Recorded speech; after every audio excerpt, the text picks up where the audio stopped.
Okay, everybody, dancingsean here to talk to you about The Boys. We're looking at season 1. This episode of my coverage will be covering episodes 5 through 7 of the first season of The Boys. We're continuing with a lot of identity issues. I talked a little bit more specifically about the idea of what it means to be a hero before, but I think they get into not just the idea of a hero, but identities in general, especially maybe when it comes to being a hero or a celebrity. A lot of parallels you can make to the ideas of being a superhero to some real life scenarios. We get into a little bit more of the history of the characters, which again is connected to their identities. And I have a theory on black noir that I'm developing, and I'll talk about that I think when I get to episode 6. But first we'll talk about episode 5. This episode was good for the soul, and it had a lot of strong, obvious religious overtones and symbolism. The central plot piece was this expo, the Believe Expo, a gathering of Christians where Homelander and Starlight were scheduled to speak. Lots of other happenings there. We'll get into it. It starts off, though, with A-Train meeting up with Popclaw, who he seems to genuinely care for, is worried that the trouble he's gotten into is going to get her into trouble. He's gone to visit her to kind of track down. He knows she must have told someone something about Compound V, and it's a dark moment, and he ends up killing her. It's hard to swallow that happened. The things he's trying to do to, I don't know, protect his reputation or to keep himself from being in trouble with Homelander. But it's worth noting, in the background of this scene, there's a cross on the wall. It's right off the bat with these religious overtones here.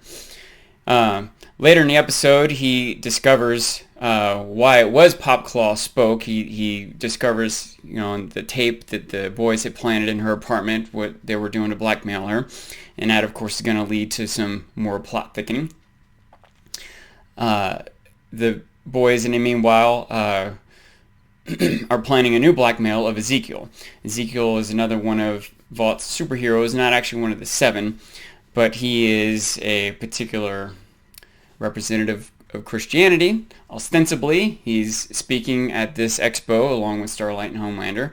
But we have seen in a past episode that, however Christian he may or may not be, he definitely isn't living up to some of the Christian teachings, like anti-homosexuality. He himself seemed to be engaging in such, and the boys got video of it, so they're going to try to blackmail him to see if they can figure out more about what's going on with Compound V. Huey uses his relationship with Annie, aka Starlight, to be able to meet Ezekiel.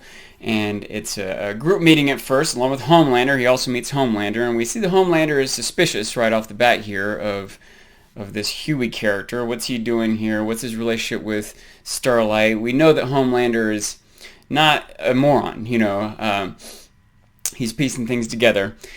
And he, at a minimum, is pushing his weight around here with Huey. It's kind of a tense moment in this baptism. We saw him get baptized in Translucent's blood. Now we see him being baptized in Homelander's pool of water. He, by the way, has a Billy Joel shirt on for this. That theme continues. He's successful with the blackmailing element, and it was a tense situation. I think it was well performed by the actor that plays Huey. I think that's, by the way, Dennis Quaid and Meg Ryan's son. I think Jack Quaid is his name. I think he's doing a good job with this role. We also see some flashbacks here. We're I guess not just flashbacks, but some unfolding of some mystery. This Becca character that we've heard about, Butcher's wife, or ex-wife, and she seems to be dead. She's been missing for 8 years at least. And he goes to visit Becca's sister, because he has found out that they put a tombstone up, and this bothers him because he hasn't accepted that she's gone, for better or worse. He can't let go of it, and it's kind of frustrating. He goes and destroys the tombstone, and maybe he can't get over it, but he's not letting other people get over it either. It's kind of unfair of him at best. And not that he's exactly a fair character. Butcher is sort of presented as a protagonist, but he's definitely not a good guy. We can see that he's driven by vengeance and has done a lot of reckless and inconsiderate things, even to his own allies. He's been dishonest and so on. I could go on and on. But we also see back at the expo, we see Homelander's speech. And again, this is a very strong commentary on religion, I guess. You know, his speech and Ezekiel's speech also were really sort of pitching themselves as being representatives of God and using that power and that position to kind of sway people's opinions. And you kind of see this happen in the real world, and it could be kind of disturbing. It would be awesome if everyone was honest and well-meaning and used their celebrity or the religion behind themselves as forces for good, but all too often we see that they're hypocritical, have ulterior motives, and it's hard to not be suspicious of the use of an organization like that for your own means or for political means or so on. And Homelander is clearly doing this, and it's clearly a parallel as he floats forward into the audience in this Jesus pose. I think it was well done, if not over the top moment there.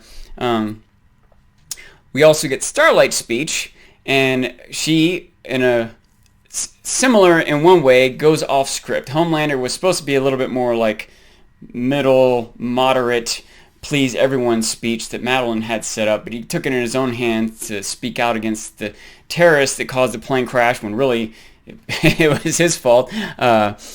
Or maybe no one's fault specifically, but he certainly is accepting no responsibility and is taking the opportunity to get more power for himself and or Vought.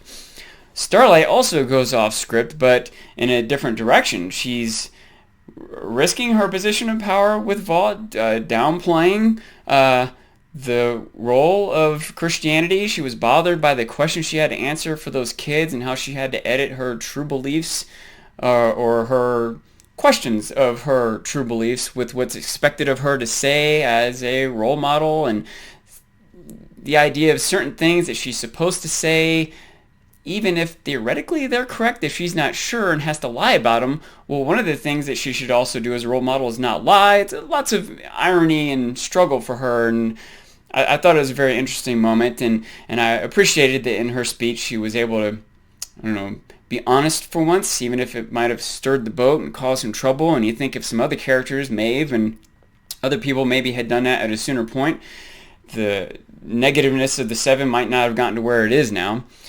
But it is where it is now, and so Starlight might not realize how much trouble she's getting herself in with this. In the meantime, we see that Frenchie's identity has been burned, if you will, that they're onto him, and he's warned he needs to get out of where he is, and he's with Kimiko. We find out later on her name, but I much prefer using her name, Kimiko, rather than the female. And he decides to let her go, which he feels like he's being used by Butcher as a gun, and he's just a weapon that the Butcher points around, and he's kind of right. And he feels like the same thing has happened with Kimiko, and he feels bad and doesn't want that to happen to her, so he lets her go.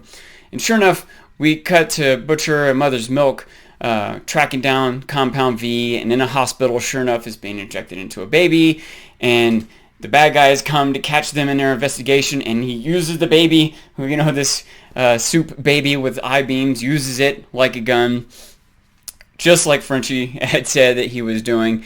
Interestingly enough, we also see that maybe Madeline is using Homelander like a gun. We have another scene with the two of them, and it's so awkward, it's so weird. She's, on one hand, seems to be nurturing him like a mother, but on the other hand, seducing him like a lover, and he seems to be accepting both. It's such an unusual relationship, and probably not a good one. and it's certainly, it seems like Madeline is using Homelander. It seems like her position of authority over him might be coming to an end. He's kind of asking some prying questions and breaking the mold a couple times. We get a, let's see, don't let me get too lost here. We get back to Frenchie with Kimiko, and Black Noir is tracking him, and she comes to save him, and he ends up killing her. Frenchie runs off while they fight. Black Noir kills her. He leaves. Frenchie comes back to check on her, and she's been killed, but returns just like Jesus, and Frenchie even calls it a miracle, finishing the episode off with our religious themes. Now, we move on to episode 6. And this episode has some more flashbacks, more reveals, and a lot more focus on identity. A theme, a motif of this episode is the promos that the different characters have produced to release to the public. Before I get too deep into that, I want to think a little bit, or talk a little bit about a couple thoughts I had. One is on the idea of,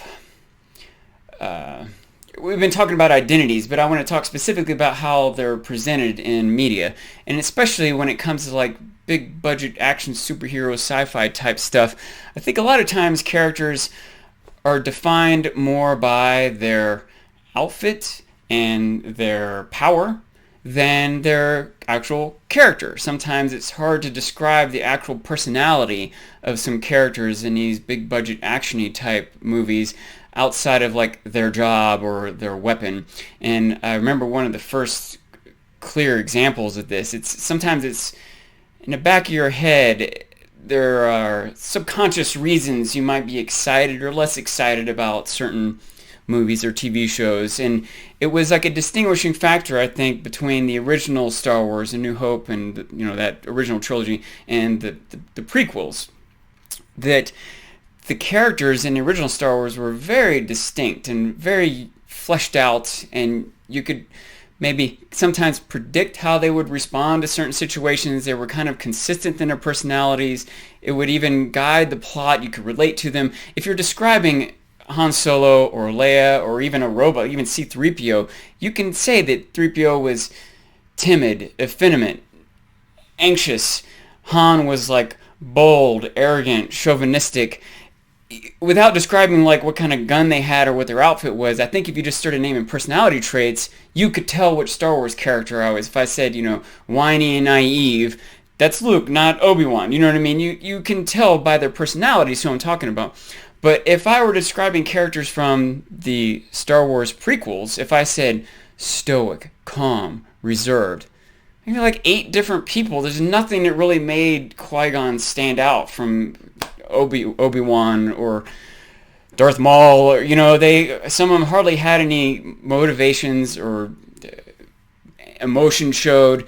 And I feel that way about a lot of the new superhero movies, that even their powers are kind of homogenized. They pretty much all are just indestructible and can fly effectively. They all just have the same abilities, and they're pretty much all just snarky. You know what I mean? They all just get like clever one-liners, and they don't have a lot of real distinct personality.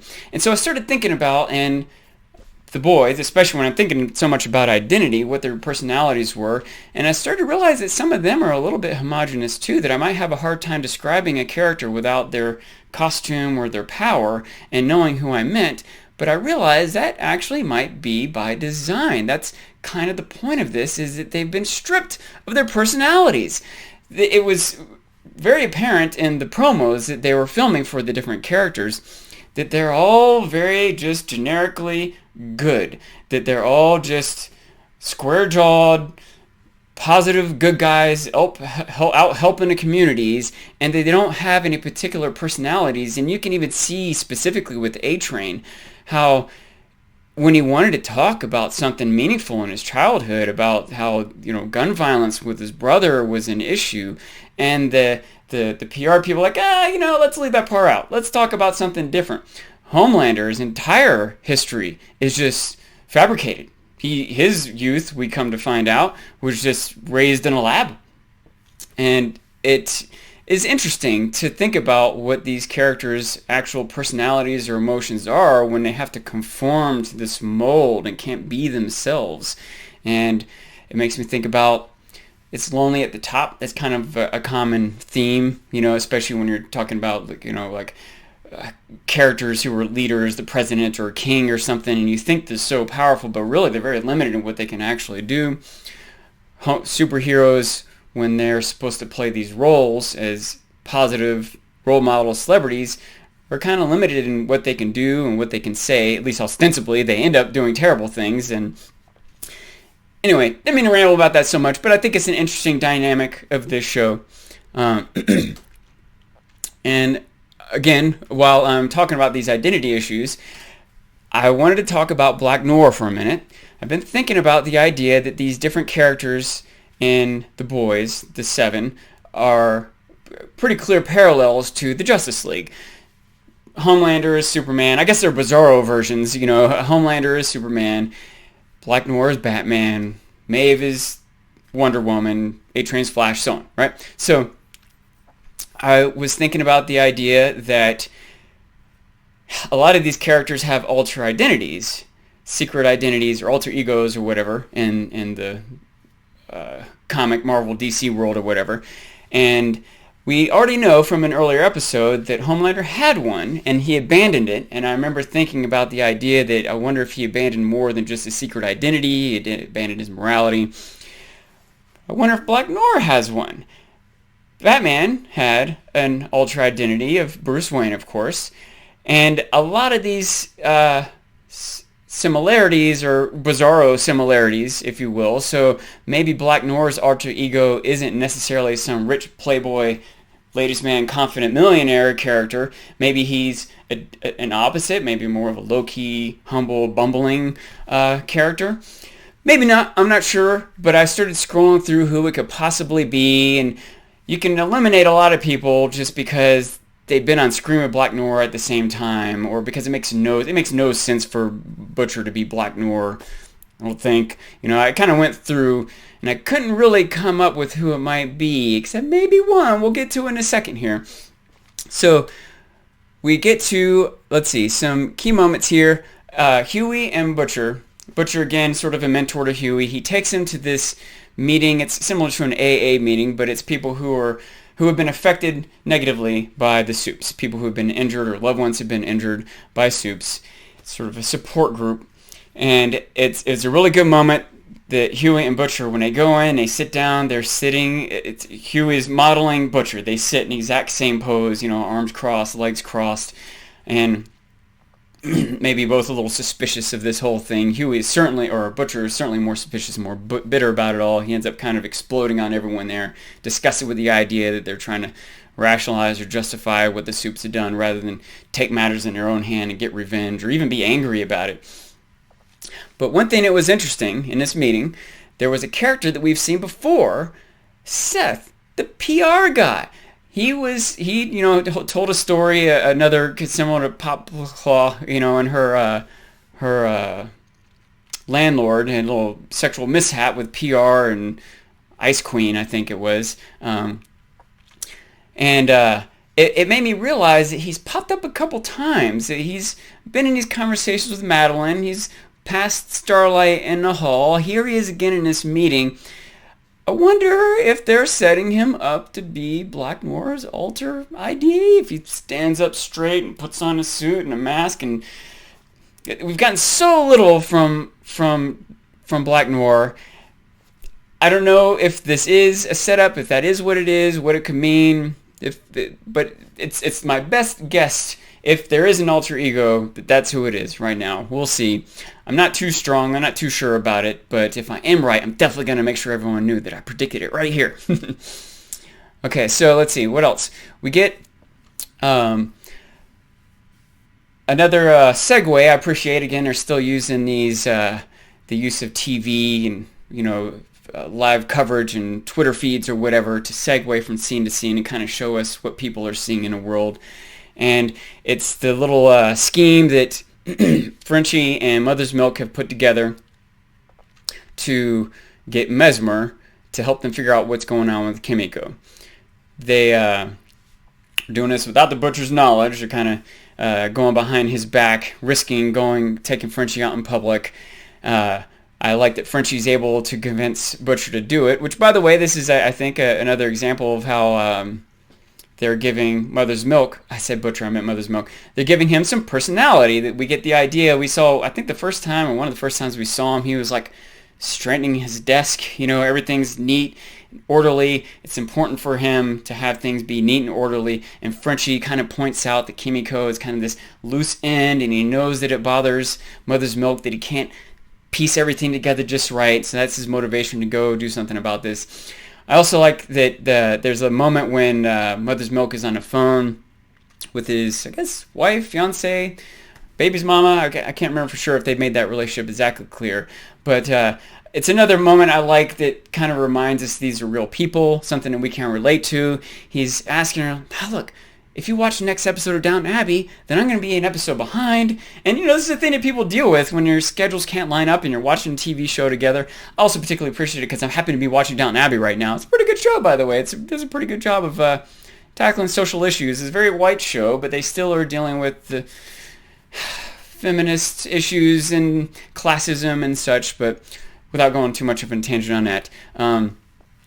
They go to this convention where we get a couple cameos, some real-world stars, Tara Reid and Billy Zane make cameos there. In the segue to it, we see Seth Rogen. By the way, Seth Rogen was actually meant to be part of the original production and direction and everything of the show, but some scheduling issue kept him from being as directly involved with it. But he still seems to be kind of behind it and supporting it, and has a little cameo here. And we also see Shockwave. He's the one that had a race against A-Train in an earlier episode. So we're kind of maintaining this world that they've created and keeping it relevant to our real world. And they're able to finagle Mesmer into helping them. I'm not going to get into all the details of it, but they're able to use that to figure out what's going on with Kimiko. They get her name, they get her background. She becomes a little bit more of a sympathetic character, although she is still a murderer. Even some of these characters that we maybe want to understand a little bit better are still murderers. It's tough to think of Frenchie as a good guy, but maybe not as much of a bad guy as Homelander. I don't know. It seems like Starlight's the only good guy. Even I am saying good guy, good person, good good gal. But anyway, another key moment here is Butcher goes to Susan, the CIA deputy director to the CIA. He's kind of pieced everything together. He's got all the information she needs to actually start prosecuting the Seven, and he wants specifically Homelander. And she tells him, "This is great. This is what we need. I can meet all your demands. I can give you police protection and pay you and whatever else, but we can't go after Homelander. We just can't do it." And Butcher, rather than compromise, takes his ball and goes home. Never mind that the rest of his team was kind of counting on this, that he's kind of letting his personal vengeance get in the way of overall justice or safety of his friends. Just a reminder of Butcher not being a good guy himself. So let's get on to episode 7. In episode 7, we get a lot more big moments and unfolding here. We start with another flashback, again with Butcher, and we see that Becca was Homelander's PR rep, basically. She was managed his social media. And later on in the episode, we see a flashback of Butcher meeting Mallory. We've heard this Mallory character referenced a couple times. Apparently she was in the FBI. She had some inside knowledge about what had happened to Becca, went to Butcher looking for an ally, and found it. She had some footage of Becca having gone into Homelander's office. 3 hours later, she comes out kind of disheveled. Ostensibly, he raped her. Even if it wasn't, a straight-up forcible rape, he probably was using his position of power. She was probably scared to not do it. It's hard to know for sure. But one way or the other, she soon after disappears, and as far as Butcher's concerned, Homelander either killed her or caused her to commit suicide. I guess he hasn't given up on the idea that she's alive, so even he is maybe inconsistent with what he believes or wants to believe. I kind of relate this a little bit to Robert Baratheon from Game of Thrones. I don't want to spoil too much for those of you who haven't seen it, but those of you who have seen it maybe know what I mean. Maybe I can see how she wasn't raped, but there's no other way for Butcher to see it. But one way or the other, somewhat of a reveal for what has happened in the past, and this Mallory character has been referenced, and what has sent Billy Butcher on this quest that he is on. We see Starlight and Huey hook up. We see they have finally gotten close enough to get together. Although Starlight is still a little suspicious. She's realizing how little she knows about Huey. She seems to know his personality and his character seems to be genuine and caring. but she doesn't know what his workplace is like or his family, and he tries to reassure her, look, I gotta admit, quit my job. My dad's kind of weird. You can meet him if you want, but you're gonna regret it. He placates her concerns. She's like, okay, no red flags.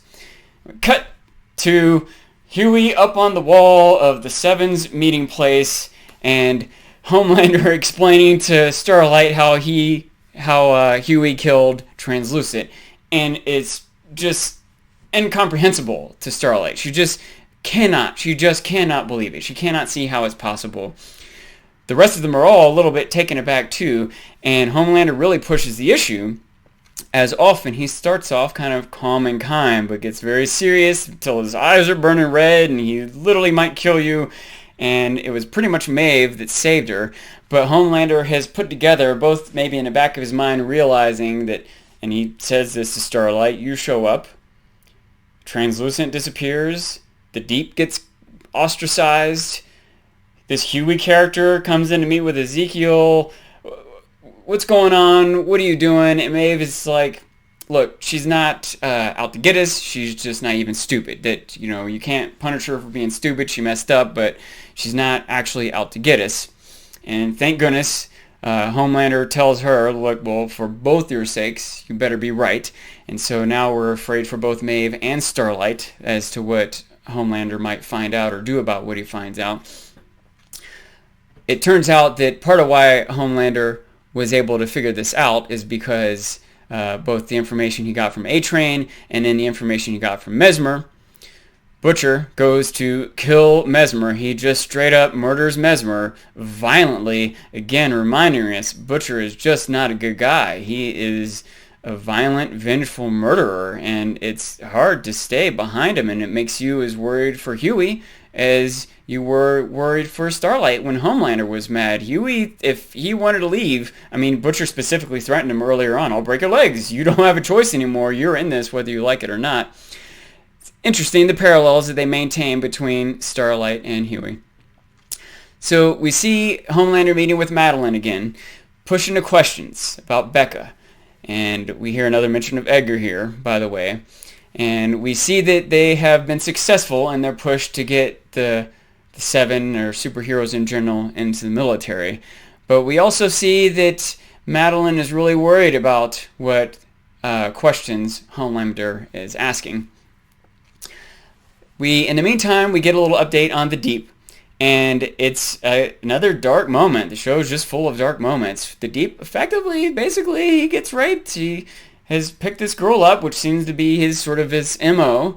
But she is intrigued by his gills and kind of pushes him to reveal them and just, painfully kind of takes control of him and basically rapes him. And it's tough to watch, and maybe part of you can't help but think that the Deep has it coming to him. I don't know if two wrongs make a right, and especially it seems like the Deep might have wronged more than once.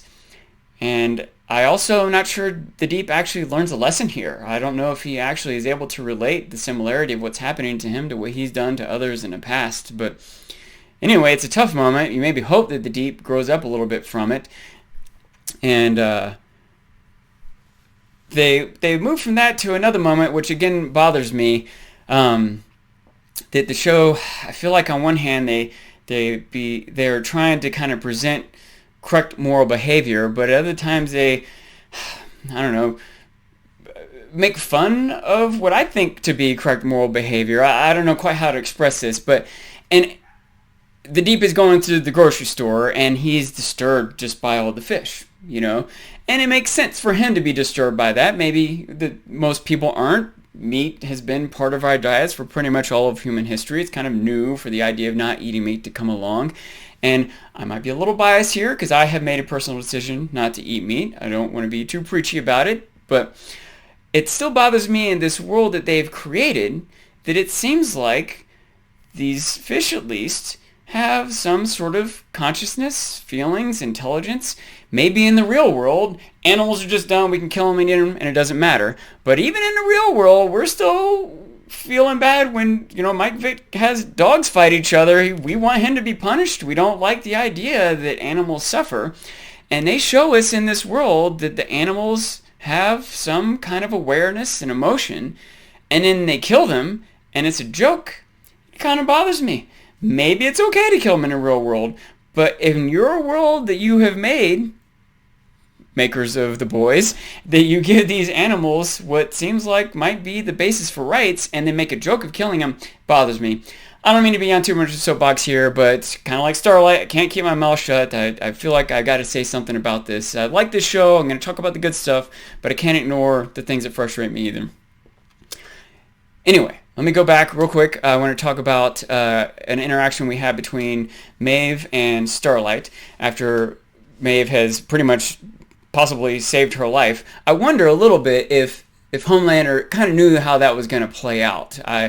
I wonder if he needed to put his foot down, press for information, but I think that he maybe knew that Starlight was just being taken advantage of, and probably knew that Maeve wouldn't let him do that. I'm not sure how much credit to give Homelander, but he seems to get things figured out and be plotting ahead. But one way or the other, they have a little bit of a bonding moment here, and where they've been butting heads a little bit up to this point. And Maeve kind of gives Starlight this warning that a question that gets asked them all the time, and it is kind of a trope of superheroes, is what their weakness is. And she says that their weakness is people. And that is another standard trope, if you will, of superheroes. They even talked about how Superman, his enemies often realize that's his weakness and they try to exploit it. I even think that's an interesting dynamic of Superman, that since he is just pretty much invincible, it's hard for him to feel threatened. And so to create interesting plots, you make people feel threatened. You make the people close to him. You give him these impossible dilemmas. And I'm going to go on a little bit of a tangent here, but a lot of times superheroes are given these impossible dilemmas where you can either save, the population in New York or your girlfriend. And usually the superheroes just do both. And I don't want to spoil too much, but that's one reason I specifically like The Dark Knight. It was a little bit of a subversion of that trope. Kind of at this point, I assume everyone, especially anyone watching The Boys, have probably seen that. But even Superman oftentimes is just able to save both. He has to fly around the Earth to make time go backwards or some nonsense like that. But anyway, Maeve warns Starlight that people are the weakness. And it is a reminder there's another weakness that we've already talked about, is their reputation. Maeve may not be quite recognizing that right now, but the boys recognize that. They've been able to blackmail two superheroes so far by using their reputation as a weakness. Okay, we close out the episode with Madeline facing the music. Susan has called her in. She's got this evidence, and that moment is interrupted by this video that they've got, the SEAL team going after these terrorists, and one of the terrorists is himself, Nakib, I think was the name that they gave him. And that's kind of like a whoa moment, and I'm not sure if Susan is piecing that together. I think us as an audience are piecing together that that's part of the motivation that Vault has. Part of their dark side is that creating bad guy superheroes gives greater need, not only for good guy, quote-unquote, good guy superheroes, but also for good guy superheroes to be in the military. So this is kind of a big change in the game. Even if Susan thinks she's got Madeline here, maybe she doesn't quite have her as much as she wants to or needs to. We'll see how this plays out. And we'll see how a lot of other stuff plays out in the final episode I'll be covering of the of the current season, and I'll probably do a little bit of prediction of the season 2.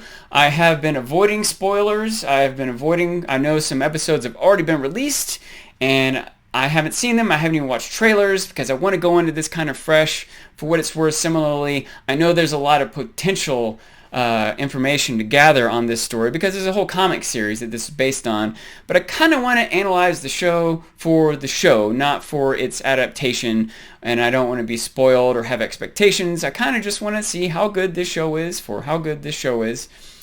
I welcome any other insights other people have that they might want to give me from the world of superheroes or even the specifics of this world.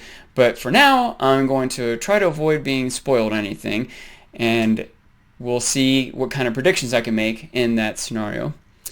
Subscribe to my channel, please, and follow me on Twitter, dancingsean. Thanks for listening. I hope you've appreciated my little observations and insights, and we'll see you next time.